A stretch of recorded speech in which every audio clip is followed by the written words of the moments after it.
এমন এক শহর যেখানে মানুষ বাঁচতে আসে না, আসে মরতে। পৃথিবীর সব প্রান্তে মানুষ যেখানে মৃত্যুকে ভয় পায়, এড়িয়ে চলতে চায়, ঠিক সেখানেই ভারতের বুকে এমন একটি প্রাচীন শহর আছে যেখানে মৃত্যুই হলো পরম উৎসব। বিশ্বাস করা হয় এখানে মৃত্যু মানে শেষ নয়, বরং এক নতুন অনন্তের শুরু। কিন্তু কেন, কি এমন আছে এই শহরের বাতাসে যা মানুষকে জীবনের মায়া ত্যাগ করে মৃত্যুর অপেক্ষায় বসে থাকতে শেখায়? আসুন যাওয়া যাক পৃথিবীর প্রাচীনতম জীবন্ত শহর কাশীতে, সেই পরম সত্যের সন্ধানে। আজকের এই যাত্রা কোনো সাধারণ ভ্রমণ কাহিনী নয়।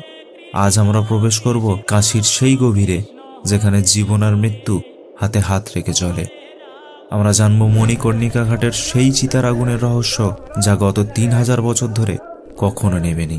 আর দেখব এমন এক অদ্ভুত হোটেল যার নাম মুক্তি ভবন, যেখানে চেক ইন করার একমাত্র যোগ্যতা হলো আপনাকে মরতে হবে। কাশী, বেনারস বা বারাণসী, নাম যাই হোক না কেন, এ শহরের প্রতিটি ইট, প্রতিটি পাথর যেন এক একটা রহস্যময় গল্পের সাক্ষী। তাহলে আর দেরি কেন, চলুন হারিয়ে যাই মহাদেবের সেই প্রিয় শহরের অলিতে গলিতে। নমস্কার, আমি সুশান্ত, আর আপনি দেখছেন পথিকের পৃথিবী। তাহলে চলুন শুরু করা যাক। বিশ্বখ্যাত মার্কিন লেখক মার্ক টোয়েন একবার বলেছিলেন, বেনারস ইতিহাসের চেয়েও পুরনো, ঐতিহ্যের চেয়েও প্রবীণ, এমনকি কিংবদন্তির চেয়েও প্রাচীন। এবং এই সব কিছু একত্রে করলে যতটা পুরনো দেখাবে, বেনারস তার চেয়েও দ্বিগুণ পুরনো। কাশী শুধু একটি শহর নয়, এটি এমন একটি জায়গা যেন মনে হয় এখানে সময় থমকে আছে। আধুনিক পৃথিবীর কোলাহল যেন এখানে এসে এক অলৌকিক শান্তিতে লীন হয়ে যায়। হিন্দু শাস্ত্র মতে এই শহরটি ভগবান শিবের ত্রিশূলের ওপর দাঁড়িয়ে আছে, আর তাই এটি পৃথিবীর মাটি থেকে আলাদা। এটি হলো মোক্ষধাম।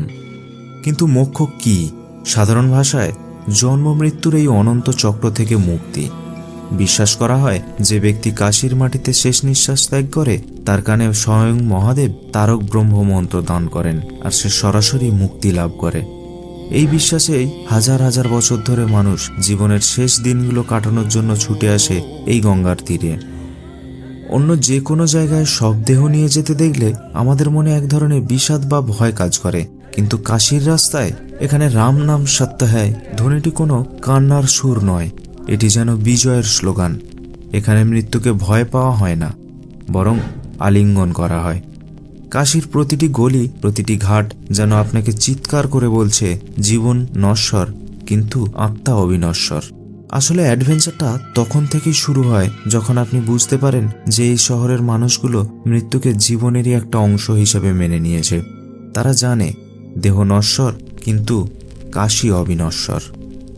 গঙ্গার তীরে মোট 84টি ঘাট আছে, কিন্তু তার মধ্যে সবথেকে রহস্যময়, সবথেকে জীবন্ত, অথচ সবথেকে ভয়ঙ্কর হলো মণিকর্ণিকা ঘাট। একে বলা হয় মহাশ্মশান। বিশ্বাস করা হয় এই ঘাটের চিতার আগুন হাজার হাজার বছর ধরে কখনো নেভেনি। দিন হোক বা রাত, ঝড় হোক বা বৃষ্টি, এখানে চিতা জ্বলতেই থাকে। কথিত আছে এখানে চিতার আগুন নিভে যাওয়া মানে প্রলয় ঘনিয়ে আসা। পৌরাণিক কাহিনী অনুসারে মা পার্বতীর কানের দুল বা মণিকর্ণ এখানে পড়ে গিয়েছিল, আর সেই থেকেই এই ঘাটের নাম মণিকর্ণিকা।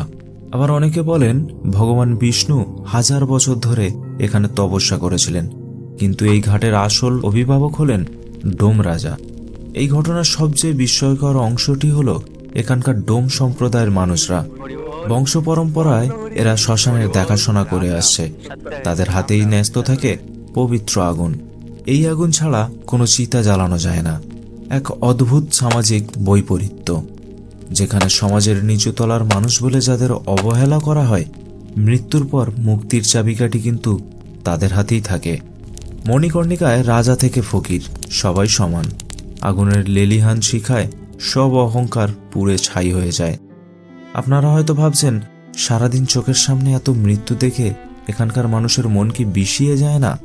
অদ্ভুতভাবে উত্তর হলো না। এখানকার বাতাস এক অদ্ভুত নির্লিপ্ততায় ভরা। এখানে আপনি দাঁড়ালে জীবনের সমস্ত ছোটখাটো সমস্যাগুলো তুচ্ছ মনে হবে এই যে দৌড়ঝাঁপ, এই যে এত চাওয়া পাওয়া, সবই তো শেষে ওই এক মুঠো ছাইয়ে পরিণত হবে। মণিকর্ণিকা ঘাট আমাদের শেখায় যে মৃত্যু কোনো পূর্ণচ্ছেদ নয়, এটি কেবল একটি কমা, এক অধ্যায় শেষ করে অন্য অধ্যায়ে যাওয়ার দরজা মাত্র। আর এই দরজার পাহারাদার হলো সেই অনন্ত আগুন।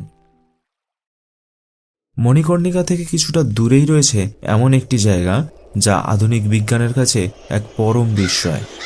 এর নাম মুক্তি ভবন বা ডেথ হোটেল। হ্যাঁ, ঠিকই শুনেছেন, এটি এমন একটি হোটেল যেখানে মানুষ থাকার জন্য আসে না, আসে মারা যাওয়ার জন্য। 1908 সালে প্রতিষ্ঠিত এই ভবনটি আজও তার ঐতিহ্য বহন করে চলেছে। কিন্তু এই হোটেলের নিয়মগুলো বড়ই অদ্ভুত। এখানে থাকার অনুমতি কেবল তাদেরই দেয়া হয় ডাক্তার যাদের জবাব দিয়ে দিয়েছেন, অর্থাৎ যাদের মৃত্যু আসন্ন। নিয়ম অনুযায়ী এখানে একজন ব্যক্তি সর্বোচ্চ 15 দিন থাকতে পারেন। বিশ্বাস করা হয় যদি কারো মৃত্যু সত্যিই ঘনিয়ে আসে তবে 15 দিনই যথেষ্ট। কিন্তু প্রশ্ন হলো, যদি 15 দিনের মধ্যে মৃত্যু না হয় তখন খুব বিনয়ের সাথে সেই ব্যক্তিকে এবং তার পরিবারকে ভবন ছেড়ে দিতে বলা হয়। কি অদ্ভুত, তাই না? আমরা সাধারণত সুস্থ হওয়ার জন্য প্রার্থনা করি, আর এখানে মানুষ প্রার্থনা করে যেন 15 দিনের মধ্যেই তাদের মৃত্যু হয়, যাতে তারা এই পবিত্র ধামে মোক্ষ লাভ করতে পারে। এই ভবনের 4 দেওয়ালের মধ্যে এমন হাজারো গল্প লুকিয়ে আছে যা শুনলে আপনার গায়ের লোম খাড়া হয়ে যাবে। শোনা যায় অনেকে এখানে এসে একদম শেষ মুহূর্তেও সুস্থ হয়ে বাড়ি ফিরেছেন, আবার অনেকে ঠিক 15তম দিনেই শেষ নিঃশ্বাস ত্যাগ করেছেন। মুক্তিভবনের পরিবেশ কিন্তু মোটেও শোকাতুর নয়। প্রতিদিন এখানে ভজন হয়, রামায়ণ পাঠ হয়। আবাসিকরা একে অপরের সাথে গল্প করেন, সুখ দুঃখ ভাগ করে নেন। তারা জানেন তারা এখানে বিশেষ এক উদ্দেশ্য নিয়ে এসেছেন। তারা মৃত্যুর জন্য অপেক্ষা করছেন ঠিকই, কিন্তু সেই অপেক্ষা ভয়ের নয়, বরং এক পরম মিলনের। ভৈরবনাথ শুক্লা, যিনি এই ভবনের দীর্ঘদিনের কেয়ারটেকার, তিনি হাজার হাজার মানুষকে চোখের সামনে মারা যেতে দেখেছেন। তিনি বলেন, মৃত্যুর মুহূর্তে মানুষের মুখ থেকে সব ভয় চলে যায় যদি সে কাশিতে থাকে। এখানে মৃত্যু মানে হারিয়ে যাওয়া নয়, বরং গঙ্গার কোলে মহাদেবের চরণে আশ্রয় নেওয়া।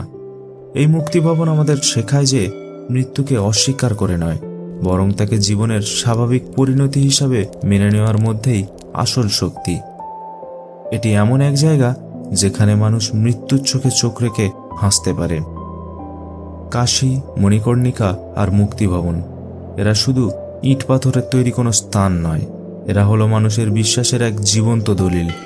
বিজ্ঞান হয়তো বলবে মৃত্যু মানে সব শেষ, শরীর অকেজো হয়ে যাওয়া, কিন্তু কাশীর এই ঘাটগুলোতে দাঁড়ালে মনে হয় মৃত্যু মানে আসলে কিছুই শেষ নয়। চারিদিকে ধোঁয়া, অচেনা পাখির ডাক আর গঙ্গার বিশুদ্ধ বাতাস, সব মিলিয়ে এক অপার্থিব পরিবেশ। এখানে এলে বোঝা যায় জীবন কতটা ক্ষণস্থায়ী আর আত্মা কতটা শাশ্বত। আমরা সারা জীবন মৃত্যু ভয়ে পালিয়ে বেড়াই, আর কাশীর মানুষ সেই মৃত্যুকে বরণ করার জন্য জীবনভর অপেক্ষা করে। এই দৃষ্টিভঙ্গির পার্থক্যই কাশী বেনারসকে পৃথিবীর অন্য সব শহর থেকে আলাদা করে দিয়েছে। এই অবিশ্বাস্য কাহিনী আপনাদের কেমন লাগলো? আপনি কি মনে করেন এটা অলৌকিক না প্রাকৃতিক ঘটনা? আপনার মূল্যবান মতামত আমাদের কমেন্ট সেকশনে অবশ্যই জানান। আর এরকম আরও রহস্য আর রোমাঞ্চ ভরা কাহিনীর সাক্ষী হতে চাইলে আমাদের চ্যানেলটি সাবস্ক্রাইব করতে একদম ভুলবেন না, এবং বেল আইকনটি অবশ্যই প্রেস করুন যাতে আমাদের পরবর্তী ভিডিও নোটিফিকেশন সবার আগে আপনার কাছে পৌঁছবে। ততক্ষণের জন্য ভালো থাকবেন, সুস্থ থাকবেন। দেখা হচ্ছে পরের ভিডিওতে। ধন্যবাদ।